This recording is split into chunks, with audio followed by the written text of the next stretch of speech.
أعوذ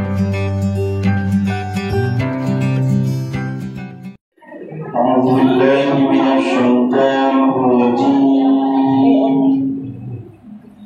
بسم الله الرحمن الرحيم.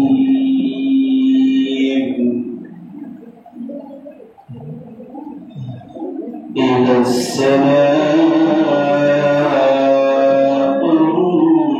انشقت وأذنت لربها وحقت وإذا الأرض مدت وألقت ما فيها وتخلت وأذنت لربها وحقت. يا أيها الإنسان إنك كادح إلى ربك كدحا فملاقيه. فأما من أوتي كتابه بيمينه فسوف يحاسب حسابا يسيرا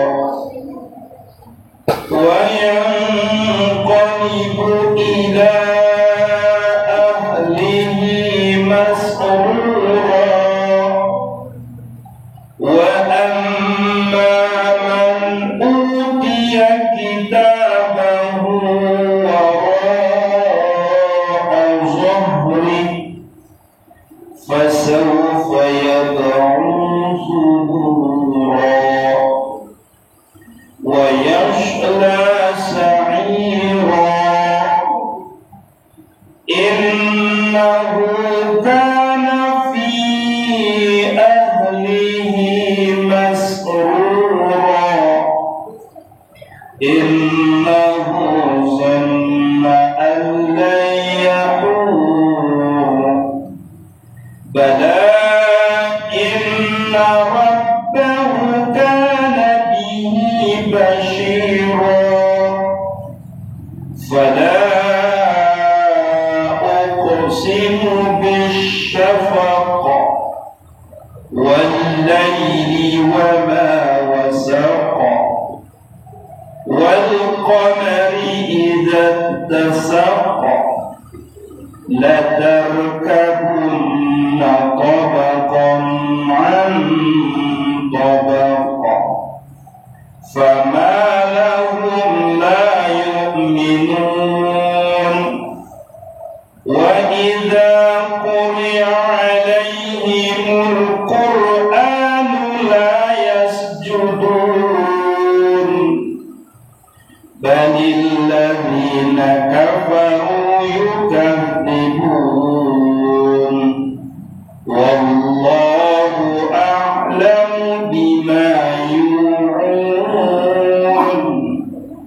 فبشرهم بعذاب أليم.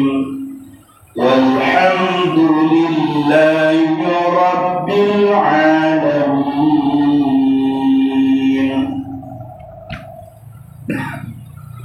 Selanjutnya kami persilakan kepada Bapak Ustaz untuk memberikan tausiah ta'ziah kepada Bapak Ustaz.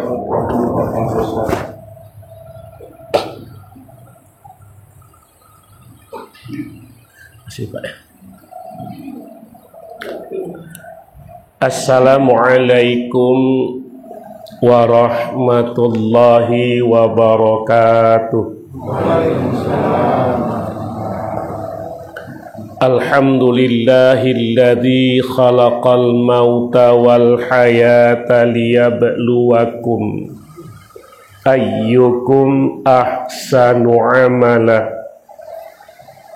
Ashhadu an la ilaha illallah wahdah wa ashhadu anna Muhammadan abduhu wa rasuluh alladzi la nabiyya ba'dah. Amma ba'd. Bapak Ibu para pentakziah, terutama Ahlul Bait, saudara kami Mardiatul Husni. Bapak Ibu yang dirahmati Allah, kalau kita membicarakan kematian itu suatu keniscayaan. Bapak Ibu, sebelumnya saya nanti tidak menggunakan kata meninggal, karena dalam Al-Quran tidak ditemukan kata meninggal, yang ada kata mati. Kata mati berserta kata wafat diulang Allah 163 kali dalam Al-Quran. Nah, kematian suatu keniscayaan. Tidak seorang pun dapat menghindar atau bersembunyi dari kematian. Senang atau tidak, setuju atau tidak, ridho tidak ridho, dia pasti datang dimanapun berada. Pernyataan Allah Subhanahu wa ta'ala dalam Al-Quran surah An-Nisa ayat 78. A'udzu billahi minasyaitonir rajim min hamzihi wa nafthihi wa nafthihi. Ainama takunu yudrikumul maut walau kuntum fi burujim musyayyadah. Di mana saja kamu berada, maut tetap mengintaimu, sekalipun kamu di balik benteng yang kokoh. Imam Ibnu Katsir dalam tafsir Al-Quran Al-Azim, ketika mentafsirkan kata musyayyadah, berupa bangunan yang tinggi, bangunan yang kokoh. Jika ada yang bersembunyi di balik bangunan itu, tidak seorang pun mengetahui, tapi Allah dan malaikatul maut mengetahui. Ayat ini turun berkenaan ketika Rasulullah dan para sahabat gagal dalam perang Uhud. Pada perang Uhud, seluruh umat Islam syahid. Hanya beberapa orang saja yang selamat pada saat itu, termasuk paman Rasul bernama Hamzah. Pulang dengan kegagalan, orang-orang munafik berkata, sekiranya kalian tidak pergi perang, tentu tidak terjadi kematian. Maka ayat ini menjelaskan dimanapun berada, maut tetap mengintai. Dalam sebuah kisah diceritakan dalam sejarah Islam, Khalid bin Walid berkata, aku mengikuti perang ini dan ini, tubuhku banyak kena panah, tapi mengapa aku harus terbaring dan menghadapi kematian di pembaringan? Maka sahabat mengingatkan Khalid bin Walid, ainama takunu yudrikumul maut walau kuntum fi burujim musyayyadah. Di mana saja kamu berada, maut mengintai, sekalipun di balik benteng, di balik bangunan yang kokoh. Maka seorang penyair Arab yang dikutip oleh Ibnu Katsir bernama Zuhair As-Sulam, sekalipun kalian menggunakan tangga naik ke langit untuk menghindar dari kematian, kematian tetap menerkammu. Oleh karena itu, tak bisa kita mengelak. Setuju tidak setuju, ridho tidak ridho, kita berangkat kalau sudah sampai waktunya. Nah, Bapak Ibu yang dirahmati Allah, di antara manusia ada yang takut mati, dan mereka malah meminta hidup 1000 tahun. Kalau kita ingat syairnya Khairil Anwar, Aku ingin hidup 1000 tahun lagi. Tak ada manusia hidup 1000 tahun lagi. Bapak Ibu bisa lihat Quran surat Al-Baqarah ayat 96. Wala tajidannahum ahrasan nas ala hayatin wa minal ladzina asyraku yawaddu ahaduhum law yu'ammaru alfasana huwa bimuzahzihihi minal adab ayu ammara wallahu basirum bima ya'malun. Dan sungguh kamu akan mendapati mereka manusia yang loba, bahkan lebih loba lagi dari orang musyrik.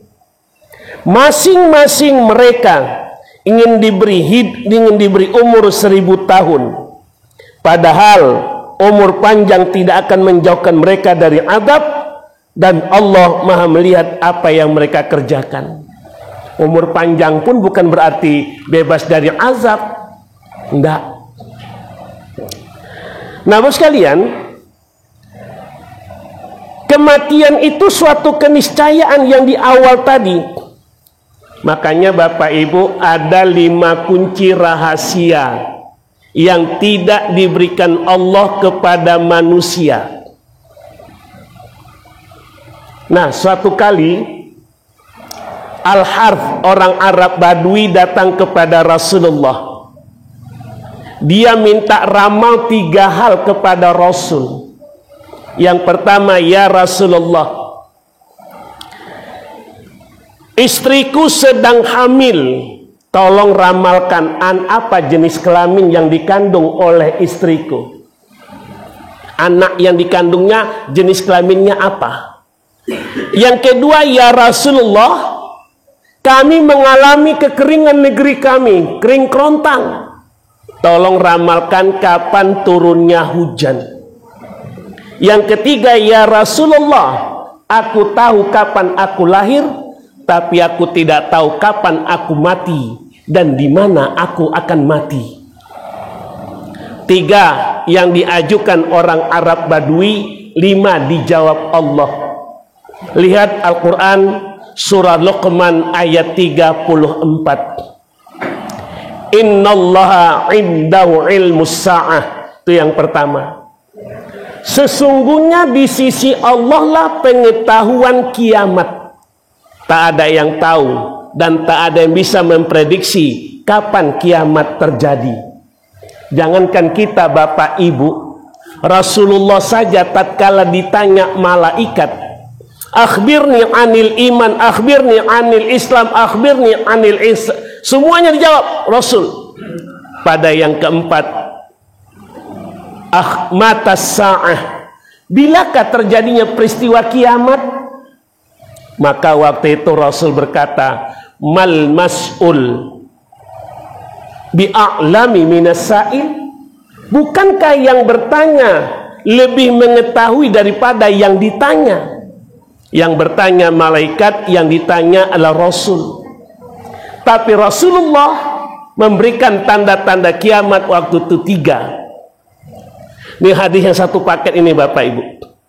Yang pertama, apabila seorang tuan melahirkan seorang majikan. Maksudnya adalah orang tua punya anak, anaknya sukses, orang tuanya jadi babu di rumahnya. Yang kedua, orang berlomba-lomba membangun tempat-tempat maksiat. Sudah ada Bapak Ibu. Yang ketiga, kata Rasul, orang lupa membawa alas kaki. Gak tahu dia. Ini maknanya bisa terjadi kiamat, atau maknanya orang gak tahu lagi dasarnya. Yang kedua, kata Allah, wa yunazzilul ghaith, Allah yang menurunkan hujan yang deras. Bapak Ibu, bisa jadi di wilayah A hujan, di wilayah B tidak hujan. Kita nggak bisa marah, nggak bisa ngupat. Yang ketiga, wa ya'lamu ma fil arham, Allah yang mengetahui apa jenis kelamin dalam kandungan seorang wanita. Maaf, yang hamil saja tak tahu apa jenis kelamin anaknya. Yang keempat, Wa ma tadri nafsum madza taksibu ghadan, tidak seorang pun mengetahui bagaimana usahanya besok. Bapak Ibu, bagi pedagang, masihkah berlaba besok seperti hari ini? Kita tidak tahu Bapak Ibu. Dan yang terakhir, wama tadri nafsum bi ayyi ardin tamut. Tidak seorang pun mengetahui di bumi mana dia mati dan kapan dia mati. Tidak ada yang tahu, Pak. Makanya Bapak sekalian, usia berapa kita mati tidak tahu kita. Ini almarhum berapa usianya? 57. Ya. Berarti 2 tahun di atas saya. Nah, terus sekalian, makanya Bapak Ibu, di dalam usia kita nggak tahu. Kalau ada di sini Bapak Ibu usianya di atas 63, itu bukan bonus, Pak. Nggak ada bonus dalam umur. Lihat Al-Quran surah Al-Hajj ayat 5. Apa kata Allah? Jika kamu ragu tentang peristiwa kiamat, ingat awalnya kamu itu adalah tanah, kemudian menjadi nutfah. Nutfah disimpan pada tempat yang kokoh disebut rahim sampai waktu yang ditentukan. Kamu dikeluarkan anak-anak, dewasa, tua. Ketika tua, ada yang dimatikan, ada yang dipanjangkan umurnya. Bagi yang dipanjangkan umurnya, dia tidak mengetahui lagi apa yang pernah dia ketahui dahulu. Bahasa kita pikun. Jadi Bapak Ibu, pikun itu bukan karena banyak dosa, karena sudah kodrat dan iradat dari Allah. Jadi ada istilah pikun dini, Pak, ya, dalam bahasa orang psikolog. Ya, belum saatnya pikun, ada pikun. Ada Bapak Ibu. Kenapa orang bisa pikun? Di antaranya otak sudah tidak bekerja lagi. Maka kata Zakia Derajat, jika Anda ingin mengurangi kepikunan, ada 2 hal lakukan. Banyak membaca dan banyak membaca Al-Quran. Saya menambahkan satu lagi, seringlah berdiskusi tentang keagamaan. Jangan berdiskusi hal yang tidak bermanfaat. Urusan negara ini nggak usah kita urus lah, Pak, capek, pening kepala kita. Ya. Nah Bapak Ibu yang mati Allah. Jadi kalau ada Bapak Ibu usianya di atas 63, nggak ada bonus, Pak. Nggak ada itu. Ya. Itu Allah yang menentukan. 57 itu sudah ada di Lauhul Mahfuz. Usia kita itu dicatat. Usia berapa kita mati sudah ada ketentuan. Tapi kita yang nggak dikasih tahu Bapak Ibu. Maut, malaikatul maut Bapak Ibu, dia memberitahu kalau mau ngambil orang hanya Nabi Muhammad. Diceritakan dalam buku detik-detik terakhir kehidupan Rasulullah. Waktu itu datang tamu, assalamualaikum. Singkat cerita, dijawab waalaikumsalam oleh Fatimah, dan dia masuk ke ruangan Rasul. Muhammad, sudah siap engkau? Muhammad bilang, sudah. Fatimah bertanya, siapa dia ya ayah? Dialah yang mengambil kenikmatan manusia di dunia untuk selama-lamanya. Fatimah langsung respon, apakah dia malaikatul maut? Ya, kata Rasul. Dengan kita tidak, dirahasiakan Allah.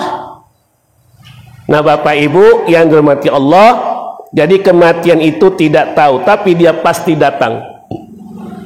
Dia bergilir dan bergulir hari ini. Siapa tadi namanya? Syafrizal ya. Safrial ya. Safrial Koto. Ya. Dia berangkat menghadap Allah usia 57 tahun. Kontrak hidupnya di situ. Kita kapan? Tidak tahu. Tapi persiapkanlah kematian itu. Banyaklah amal. Banyak berbuat baik. Apalagi kita udah lanjut usia, sadari aja. Allah ingatkan apa? Kullu nafsin dha'iqatul maut. Setiap yang bernyawa, setiap jiwa pasti merasakan kematian. Tidak ada, enggak, Pak. Kita semua merasakan kematian.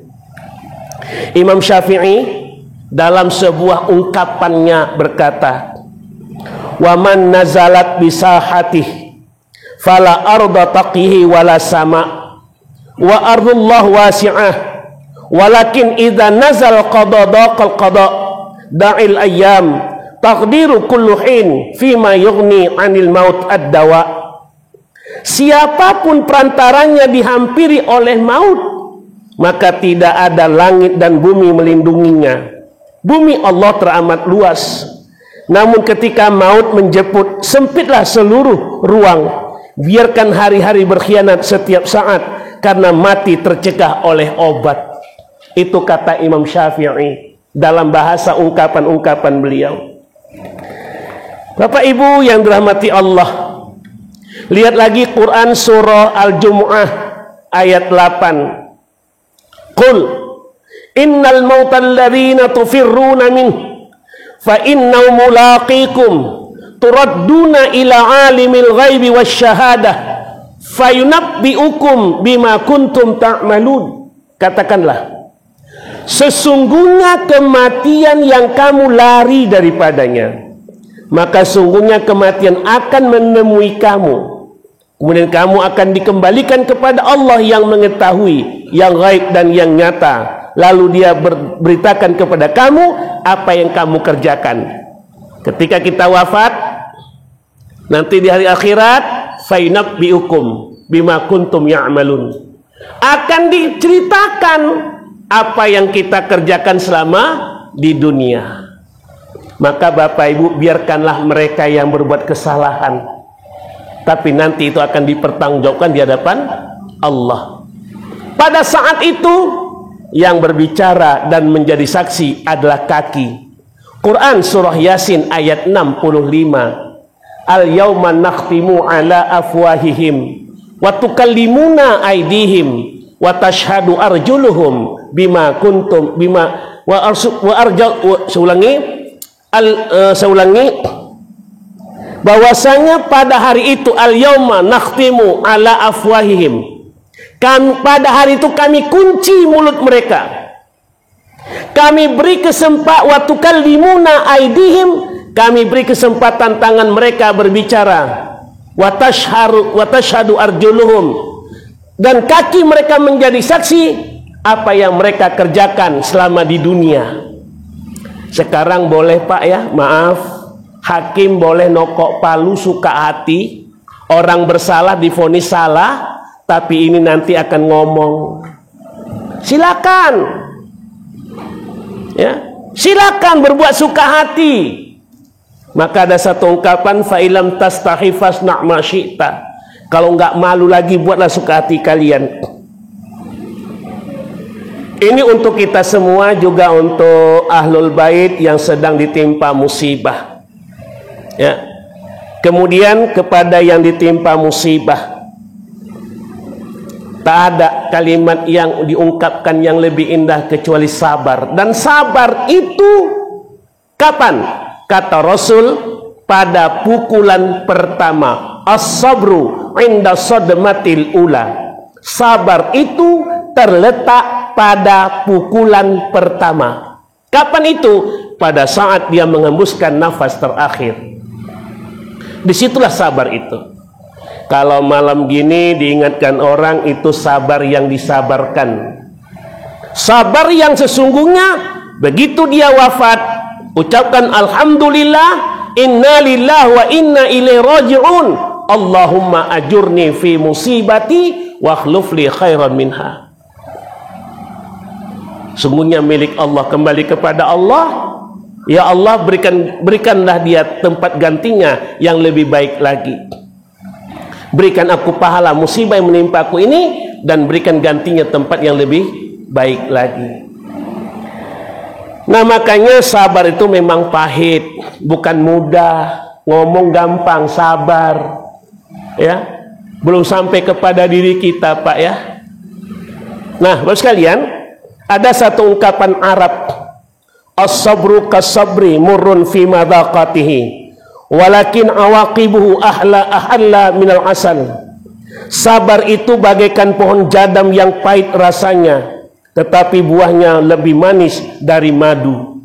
Itulah kata-kata ungkapan Arab. Pahit sabar itu memang, tapi buahnya sangat manis. Kapan? Saat kita menghadapinya. Tenang.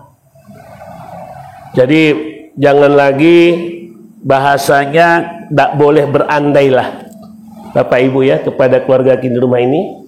Andai kata cepat dibawa kemari, sekiranya dibawa kemari itu nggak boleh lagi.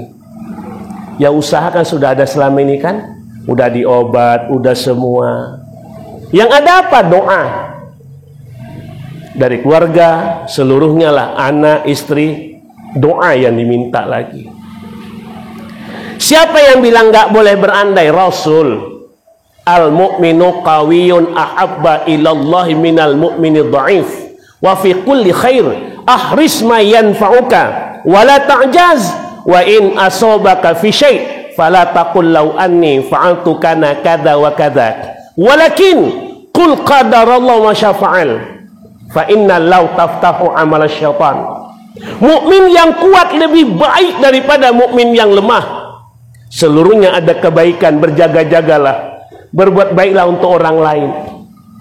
Jangan jadi orang lemah ketika mendapat musibah. Jangan katakan andai kata aku berbuat begini tentu tidak begini. Akan tapi katakanlah ini kudrat Allah, ini kehendak Allah. Sesungguhnya kata-kata jikalau membuka pintu setan meragukan kita. Jadi nggak boleh berandai. Bapak Ibu, sedikit saya cerita pribadi, mohon maaf. Saya 4 tahun lalu kecelakaan Bapak Ibu, ini kaki patah, tepat di tulang kering. Ya makanya saya mohon maaf, saya lihat duduk. Saat jamaah banyak datang Pak, waktu itu apa kata jamaah? Pak, kalau Bapak nggak lewat situ, saya katakan nggak ada kata kalau lagi. Ini sudah terjadi. Untuk berikutnya lebih hati-hati. Maka Bapak Ibu, kalau sudah terjadi bukan kalau, tapi ke depannya. Dan waktu itu saya katakan, selama ini saya nyuruh orang sabar, hari ini saya disuruh sabar. Kadang-kadang kita tunjuk kita banyak Bapak Ibu ke orang, ke kita sikit. Ya kan? Ke orang yang banyak. Artinya ke orang yang sikit, ke kita banyak, itu gini. Ya, sabar. Saya, kita semua. Soal kematian Bapak Ibu, semua kita pernah, keluarga kita mengalami kematian. Saya dari mulai abang, ayah, nenek, adik, emak, paman, ayah saya sudah dihadapi semua dengan sabar, dengan tenang. Kita pun mungkin ada seperti itu. Bagi yang baru kena, ya inilah dia. Maka Bapak Ibu nggak mudah sebenarnya, apalagi suami Bapak Ibu ya, suami atau istri. Karena biasa berdua berdiskusi, bercerita, berbagi. Hari ini saya tinggal sendiri.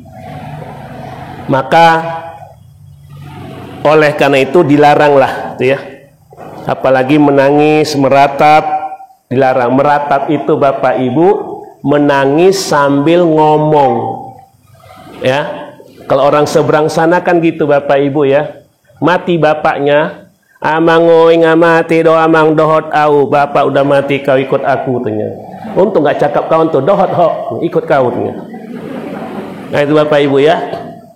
Nah Bapak Ibu yang dirahmati Allah, makanya berhati-hati kita.